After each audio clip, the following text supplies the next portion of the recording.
got a couple things you can add and write in and fill. And then most of it will be on the back of your bulletin. But I just want to get started this morning, kind of walking through the back of that. Let me first say the church council is going to meet, just a reminder, next Sunday. So if you're a ministry team leader, we're going to meet in the library at 3 o'clock. So make sure you have that in your calendar. Make sure you have that forefront of your brain. Ministry team leaders, next Sunday, 3 o'clock, meeting in the church library.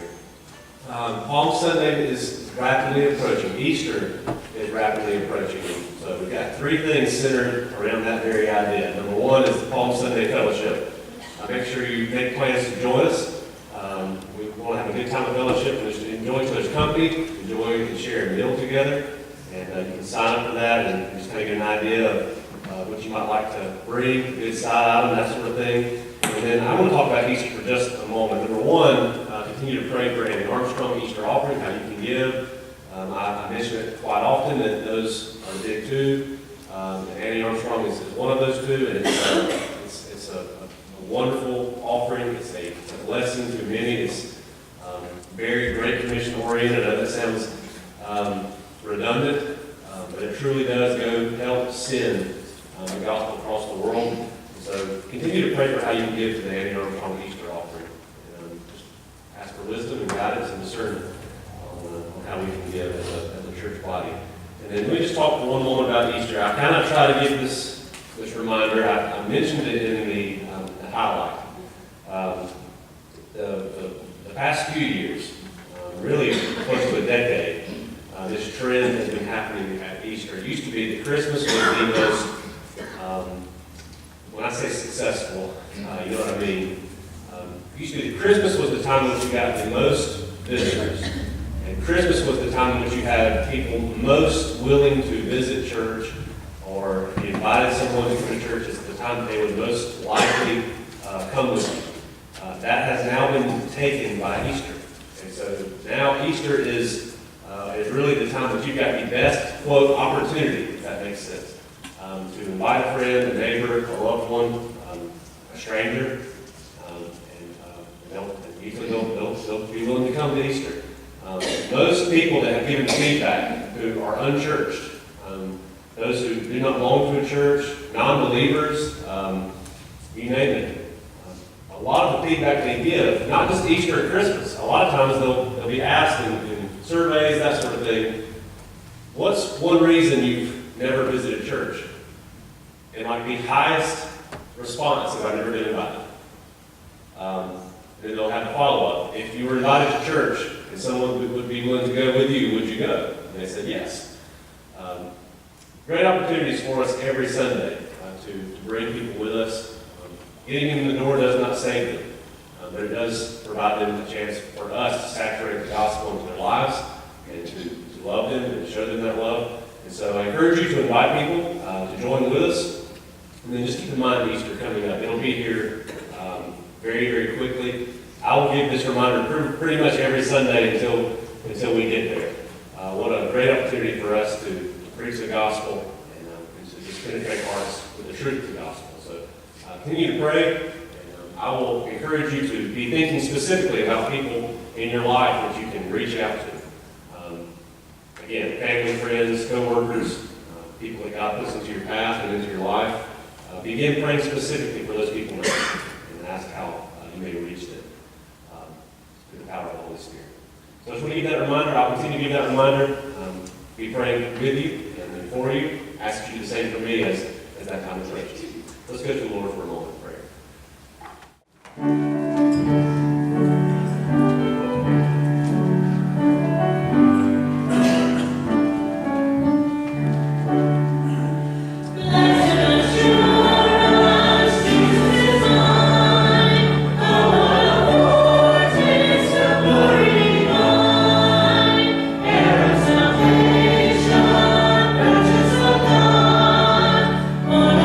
Spirit, wash in His blood.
to the New Testament, if you would join me in the book of Mark. I have addressed this event, but I've never truly preached this event in Scripture, and I can't keep getting away with saying this is one of my favorite parts of the Bible. I say that about everything that we preach. This really is one of my favorite events and scenes. There's so much in it. And Mark 9, if you would join me there. Would appreciate you joining me in this incredible scene and this wonderful moment in the life of Christ and his ministry. I'm going to start at verse 14. And today's message, this text is about faith. It is about the gift of faith. It is about the use of faith. I think a lot of times this event, this story, this true event that took place, I think a lot of times we do find ourselves thinking differently about it in a way that the Lord did not intend. He gave it to us. We understand what's going on here. In verse 14, it starts off when they came back to the disciples. And there's your giveaway right there. Something's already taking place. And if you've got a Bible that has headings and titles at the very top, you'll see that the Transfiguration has just taken place. And so I'm not going to walk through the Transfiguration. I'm not going to take that to be too long of a message. That could be its own series. But you can take the time when you get home and read about that moment. This is, of course, Jesus going to the top of the mountain with Peter, James, and John. And there's this glory that radiates from himself. And he shows this, and he allows them to see it. They have questions about it, and it's a monumental event. And so they're coming back from the Transfiguration. So when you start verse 14, and you see when that's who we're talking about. It's Jesus and a few of his disciples. And this morning, I don't want to do the typical. I don't want to do the 3 points. I've kind of gotten away from that as of late. I want to walk through this, and I want to walk through line by line. I want us to just talk and examine what is God giving to us. I think we see some amazing things in these verses when we do that. When they had come back to the disciples, they saw a large crowd around them, and some scribes arguing with them. Verse 15. Immediately, when the entire crowd saw him, they were amazed and began running up to greet him. Verse 16. And he asked them, "What are you discussing with them?" During this time, the disciples had been trained, obviously. They had been prepared for ministry from the Lord himself, as we know. I think a lot of times as we go through the ministry of Jesus, we often think of what's he doing to this person when he's healing someone, what's happening when he's performing a miracle to this crowd, what's in it for them. A lot of times we think of his ministry in that sort of mindset. And the more and more I go through the Gospels, time and time and time again, no matter how much I tell myself I know and I see what he's doing, I see it even more and more and more and more and more. His preparation for the disciples as he's getting prepared to leave them. And during this time, the disciples are out performing miracles. The apostles are out performing miracles. He has given authority to them and allowed them to be able to heal, to be able to raise the dead, to be able to perform incredible signs. And so they're doing so with Jesus. Side by side. He's with them and they're doing these things. It's a wonderful thing to see.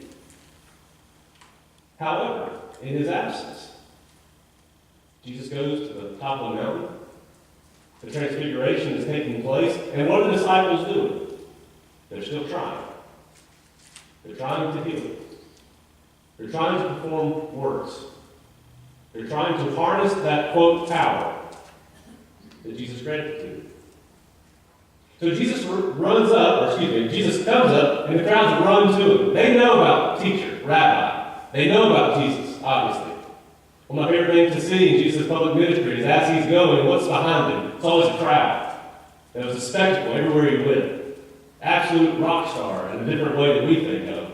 But he always attracted a crowd, most of the time for the wrong reason. We learned that from the story of the 5,000 being fed. Jesus, again, teaching the disciples even in that event. Oftentimes, crowds would follow him for the wrong reason. What can we get out of it? So the crowd see Jesus, and they flock to him once more. And he knows something is going on. He understands facial expressions, the excitement. Jesus understands something is taking place here. And so he looks at the disciples, looks at the scribes, looks at the crowd, and he says, "What are you discussing with them?" Verse 17, "And one of the crowd answered him." I'm going to stop there for just a moment. That's interesting. I don't want to speak from silence here, but he doesn't get a response from the disciples. He doesn't get a response from the scribes. He gets a response from someone in the crowd. He's looking at the disciples. What are you discussing here? What's taking place here? And they don't answer. And in the other Gospels, they don't answer. Should be a pretty clear indication of why they don't answer. They failed. Something's taken place, and they have failed. Something has gone on, and they have failed. And so much like a child, I remember getting in trouble. I remember whenever I would come inside after doing something, usually after I tried to hide it, by the way. I remember going inside, and I thought everything was peachy keen. I got away with it. Mom would say, "What happened here?" And I had nothing left to do but go, just hide my head. Couldn't say anything. She caught me in it. She knew it was me, so I'll just go silent. Well, the disciples go silent. They don't say anything. They know that. The scribes, they don't say anything because they know, well, Jesus is here now. There's no point in getting into a discussion. We can go to take the disciples to task when he's not around. When Jesus is here, every time, we get our tails handed to us. And so they go silent. And so someone in the crowd, a man who we're about to be introduced to, he says this in verse 17. "Teacher, Rabbi, I brought you my son, possessed with a spirit which makes him mute. And whenever it seizes him, it slams him to the ground, and he foams at the mouth, and grinds his teeth, and stiffens out. I told your disciples to cast it out, and they could not do it." Aha. Now we know. Now we know why they grew silent. This is incredibly violent language, by the way. This is an actual demonic possession. A lot of times we get wrapped up on it. We go to this part in verse 17 and 18. We start talking about demonic possession in 2019. We're missing the point. If that's what we're doing, we're missing the point completely.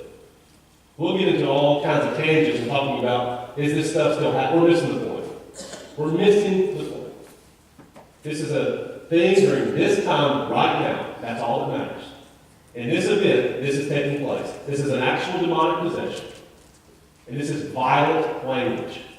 When you read that it seized him, slams him to the ground, and falls at the mouth, and grinds his teeth, and stiffens out, we're talking incredibly violent.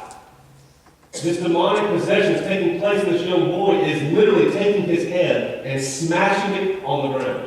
It is but the grace of God that young boy is not dead already. And we'll find this out more and more as we go through the story. It is God keeping this boy alive. You know, even the demons and the enemy is under the authority of the Lord.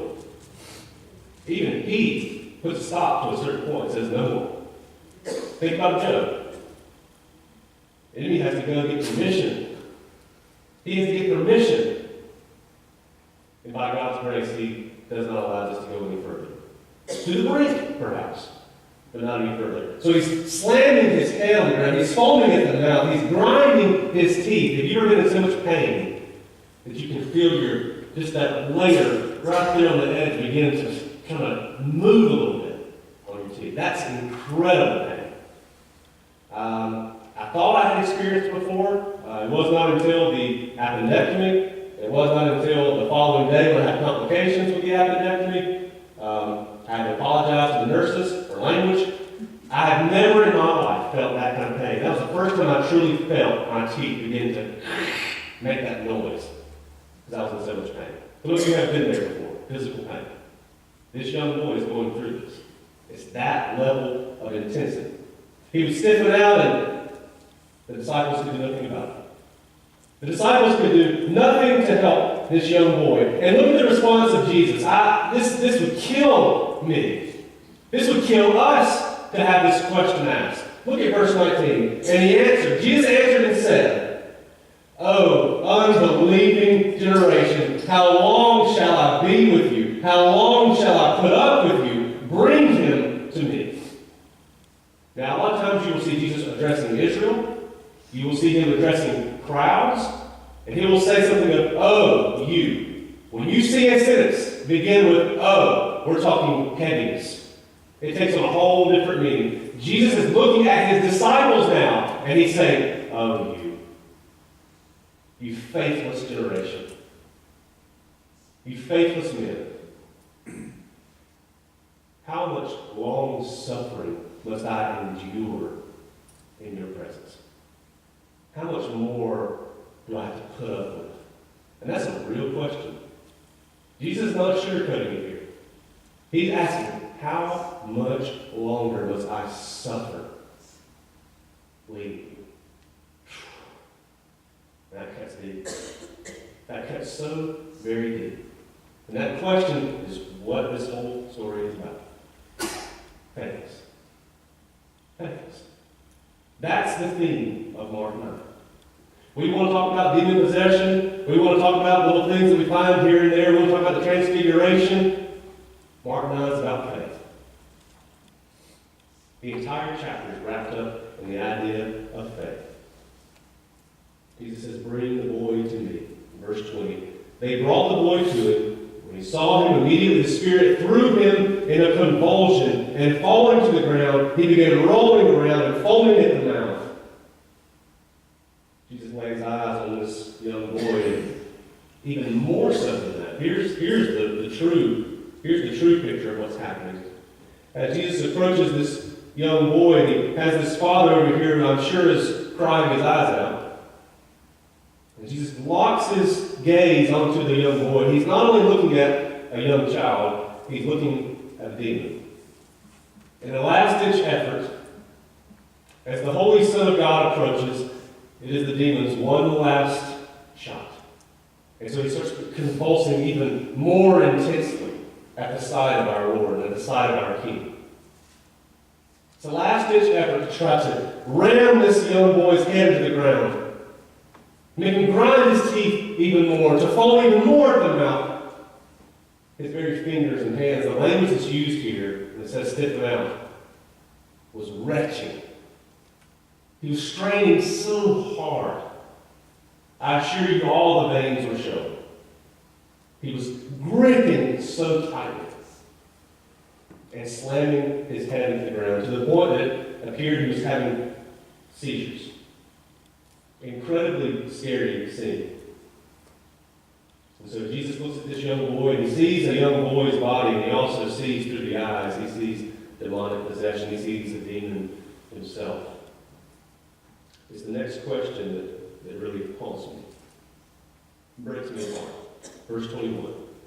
This is Jesus looking at the Father as this is going on. And he asked his Father, "How long has this been happening to him?" And he said, "From childhood." Let me ask you a question. Does Jesus know how long this has been happening? Yes. Yeah. This goes back to a little bit what we talked about with the Exodus. I've talked a lot about God knowing his own work. I've talked a lot about creation and why he made us and how we're made for worship. And does he really want worship, or does he actually love us? Look at the person of Jesus and ask if there's true love there. There's Jesus, our King, God in the flesh. And he looks down at this young boy. And he looks over at a grieving father. And he says, "How long has he been this way?" People will sometimes get kind of nervous about maybe funerals or visiting in the hospital. A lot of people will say, "I don't know what to say." And a lot of times they don't say anything. But a lot of times it's questions like that. It's just like that, just basic questions, because it shows compassion. It just shows care. It shows a general interest in their life. And so in that moment, as this boy is convulsing and as everyone else is panic-stricken, I'm sure, he's calling the Father and he's showing, "I care." How long has he been this way?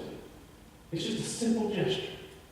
Jesus knows exactly how long this boy's been this way. He's not playing dumb. He's not asking just for a show. He's showing genuine compassion and care to a father who, I promise you, is absolutely in tears watching his son go through this. Does God care? Yes. He cares greatly.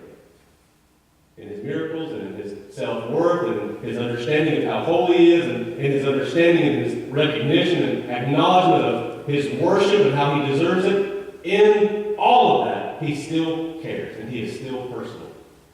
One of the greatest book titles ever written by Francis Schaeffer has a book called The God Who Is There. Boy, that book will, if you read it, it will humble you greatly. The God of the universe who created all things. We have no reason. We have zero reason to be deserving, to be near to him. And yet, he's with us. He makes himself known. Jesus, who could snap his fingers and remove all sin and turn all humans into dust at any given point, is the God who walks up and sees a grieving father and says, how long? And lets him know that he loves him. Lets him know that he cares. Very, very heavy question.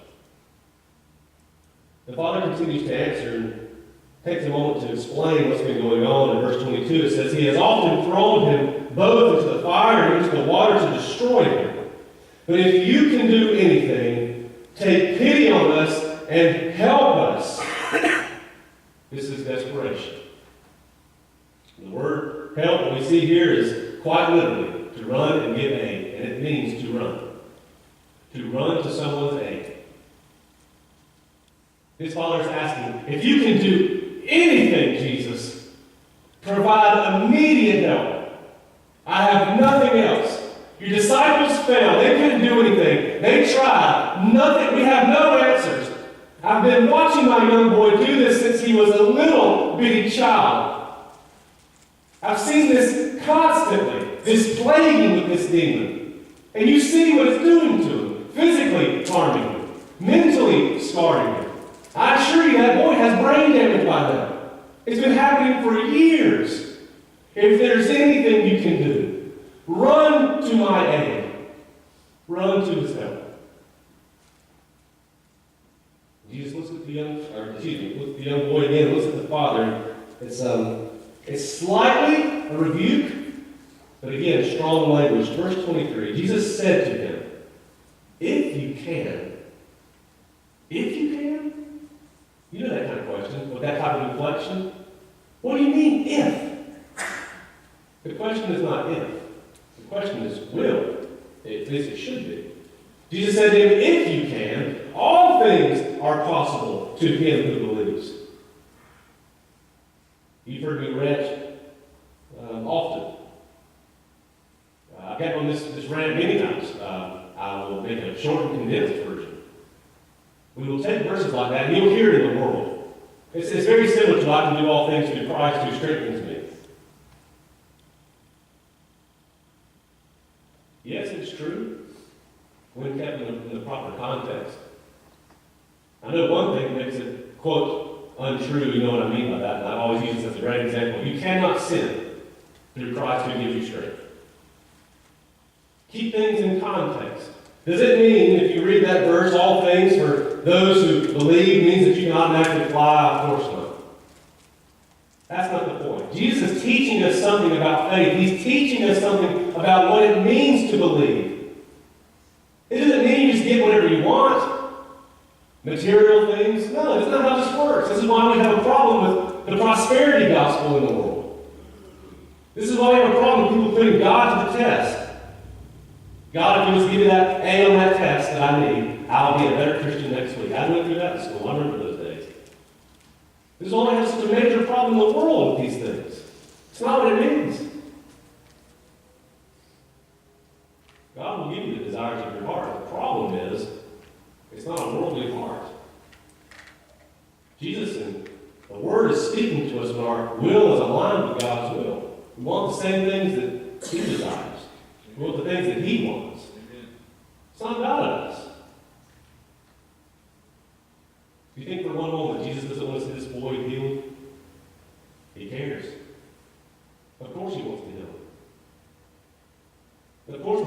wants to see his boy healed as well. If you can, all things are possible to him who believes. Verse 24, I'm not going to give a top 10. And I have to watch myself, because if there's verses that are going to make me cry from the pulpit, it'd be verse 24. One of the most honest, brutally transparent. I wish that we lived more by this statement than what we're willing to admit. Because we won't feel this and we will never say this out loud. I absolutely am crushed by the father's response. Verse 24. Immediately the boy's father cried out and said, I do believe. Help my unbelief. On one side you've got belief, on the other side you've got unbelief. And he's saying he has both. Boy, what a contradiction. What a beautiful contradiction. What a statement that we can relate to. What a statement that if we are honest, we can say, I've been there. I am there. Far too often we find, I'm in that place more than I'm not. I'll even say that out loud. I'm in a state of belief and disbelief more than I am in this just uncanny perfect faith. I don't have it. You don't have it. I hate to break this to anyone. You do not have perfect faith. None of us. Not a single person in this room right now has a faith that has been perfected. You have a faith that will be perfected, and by then you won't need faith. You will see him eyes to eyes. By the time we see Jesus, we don't need faith anymore. Faith is the hope of things unseen. We will see it. That's why you're reading 1 Corinthians from Paul. Love is what lasts forever. Faith is going to die. You don't need it.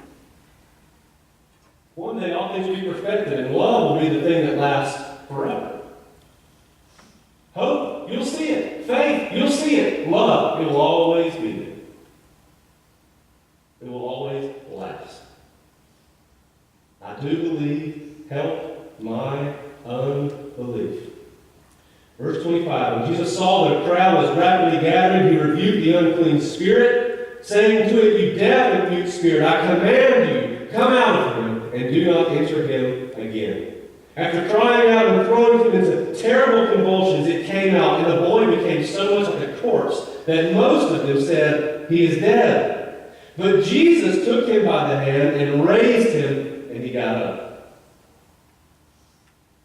When he came into the house, his disciples began questioning him privately. Why could we not drive it out? And he said to them, this kind cannot come out by anything but prayer. There's a wonderful little detail in that healing in Luke's gospel. After he heals him, it has the inclusion of the words, and Jesus gave the boy back to the Father. We have a personal God. We have a God who is there. We have a God who cares. We have a God who loves. And at some point, as this is all taking place, he raises the boy who appears to be lifeless, and he stands him up. And he walks him back over to his dad. And he says, here you go. And they go about their way. We have a God who is so near, so personal, so dear, so caring, so compassionate, so kind, so loving. How dare us ever ask, do you really love me? Do you truly love me, God? How dare us? When we see it time and time and time again that he is the personal God, that he is the near God, that he is the close God, that he is such a loving, giving King. From the man himself, God in the flesh, there is no greater love that you can express than to lay down your life for his friend. And he did just that. He did just that. He is the ultimate God of love, God of sacrifice, God of compassion and care. And so what's the point? Is it so that we will go out and we will begin exorcising demons? No. That's not the point. And if we take that as the point, then we have missed it completely. It's that question, why could we not drive it out? And Jesus' response, this kind cannot come out by anything but prayer. Matthew 17 is the other reference to this event. You can make a note there if you would like to, but I think we get an even deeper understanding of what is taking place here. And at this moment, Matthew 17, starting in verse 19, we get a little bit more information as to the teaching that is taking place from Jesus to his disciples. And it says, the disciples came to Jesus privately, and they said, why do we not drive it out? And he said to them, because of the littleness of your faith, for truly I say to you, if you have faith the size of a mustard seed, you will say to this mountain, move from here to there, and it will move, and nothing will be impossible to you. I've heard this butchered a million times, and I'm not the perfect preacher, don't get me wrong. I don't have all the answers. I'm an imperfect man, I'm a fallen man, and I don't have perfect knowledge of the Word. What I do know is this.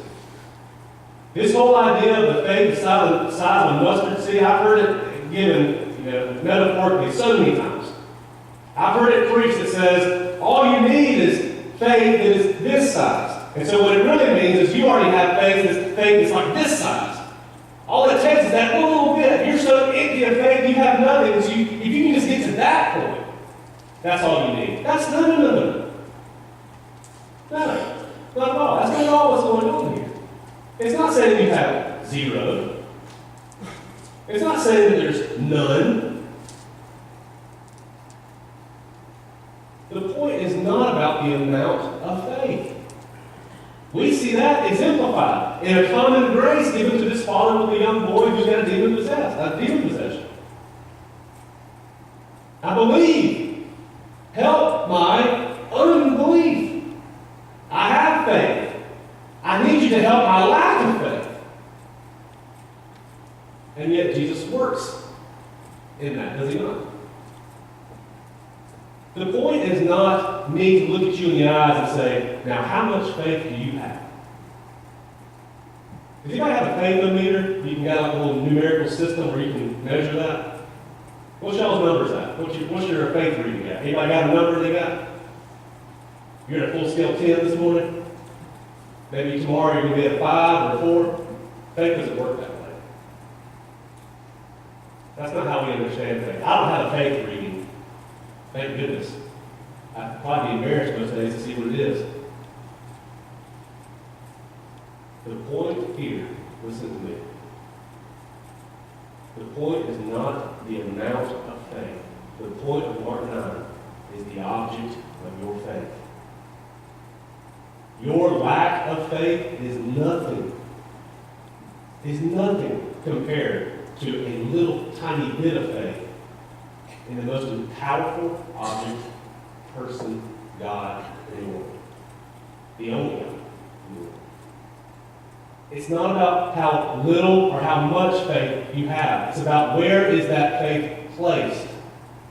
And Jesus is looking at his disciples and he's saying, you got so used to me standing beside you, and you were doing all these signs, and you were doing all these wonders, and you're doing all these things that I'm leading you to do, and you're watching, and you're getting knowledge from me, and you're growing in wisdom.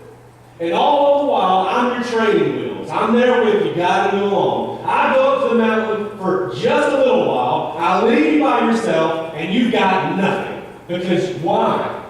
You tried to do it in your own hands.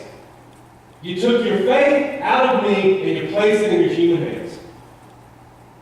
You can only harness this power. You can only know this power. You can only do the will of God. You can only know the will of God when you have your faith placed in me, not yourself. And so, is it okay to have a lack of faith? I'm telling you, yes.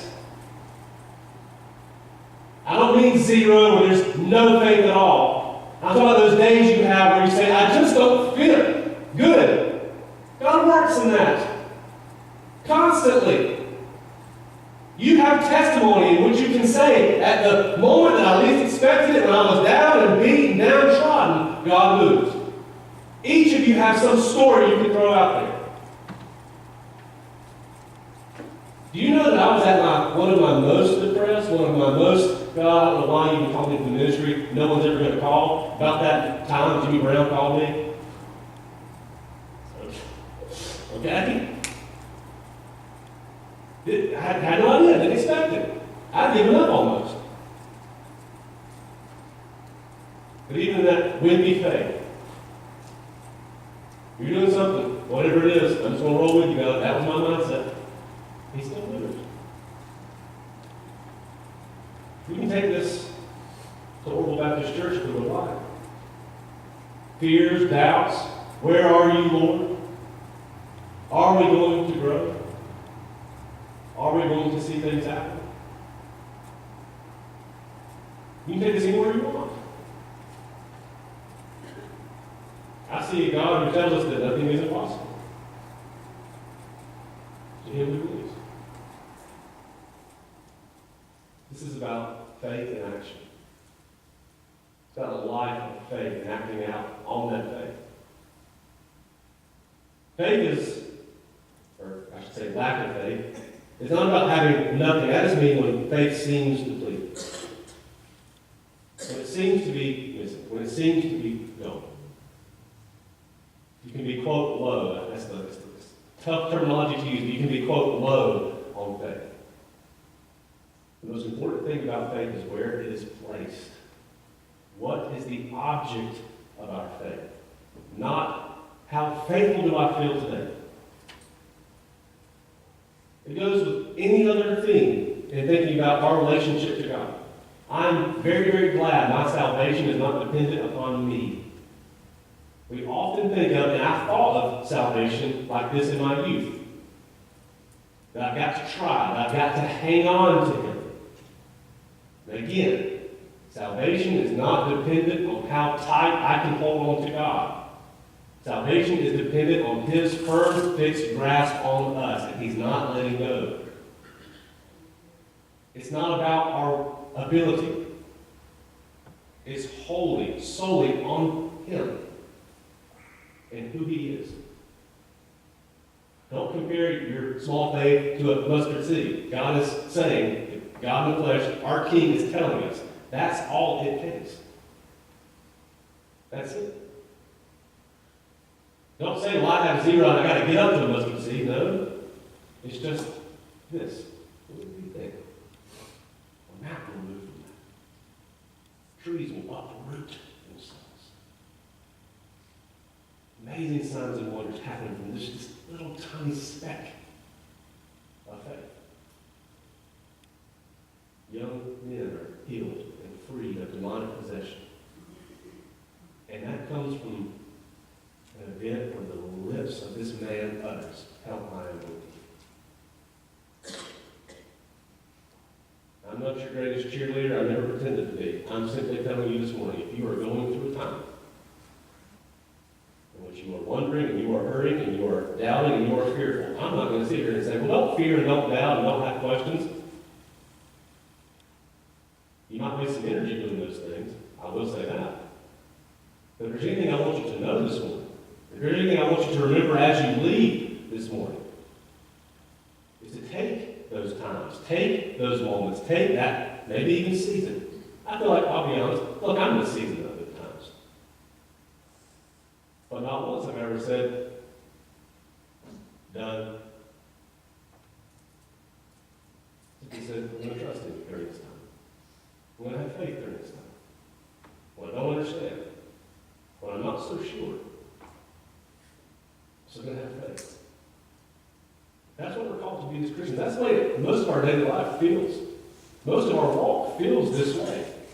And I'm here to tell you this morning that it's okay. The last thing I want to do is shame each other for, quote, disbelief, unbelief. What I'd rather do is encourage you in the object of your belief. Trust God. Seek God. Knock. The answers. You sing that song, turn your eyes upon Jesus, keep them there.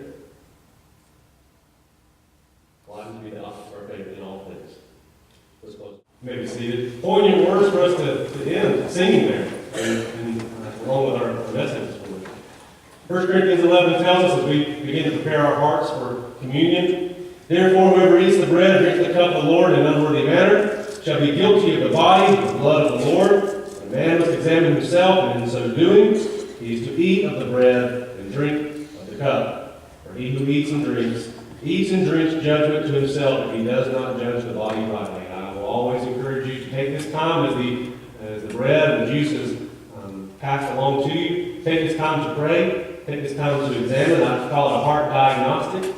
Take this time to repent. Take this time to go to the throne of God with thankfulness and humility, asking that you forgive our sins and urging each of us to listen to Him, to have faith in Him, to walk according to His word.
you stand, I get this feeling every time I go through a wedding. Yesterday I had to preach a wedding, and I'm always moved by the portrait that is given in that ceremony, and I'm always moved by a father walking his daughter down to the front, where you just hope and pray that guy's good enough.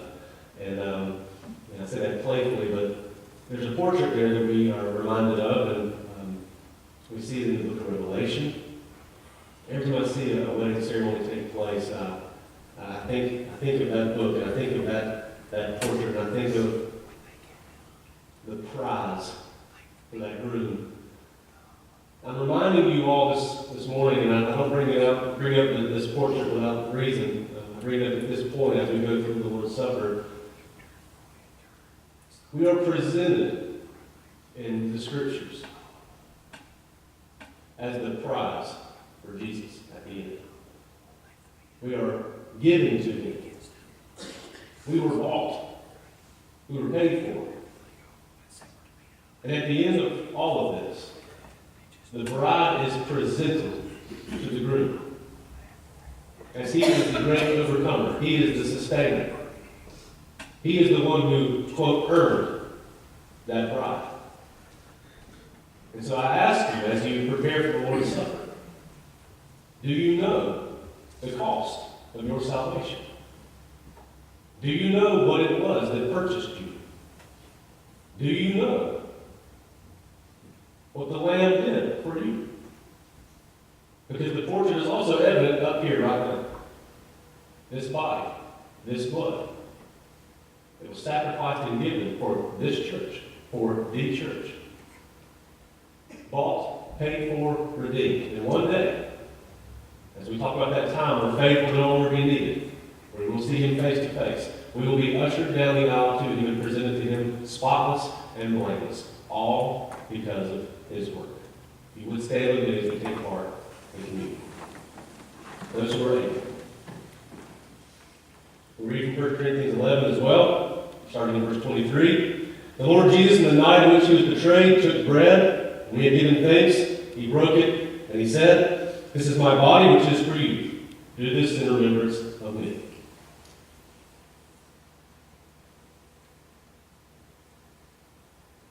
In the same way, He took the cup also after supper, saying, "This cup is the new covenant in my blood. Do this as often as you drink it in remembrance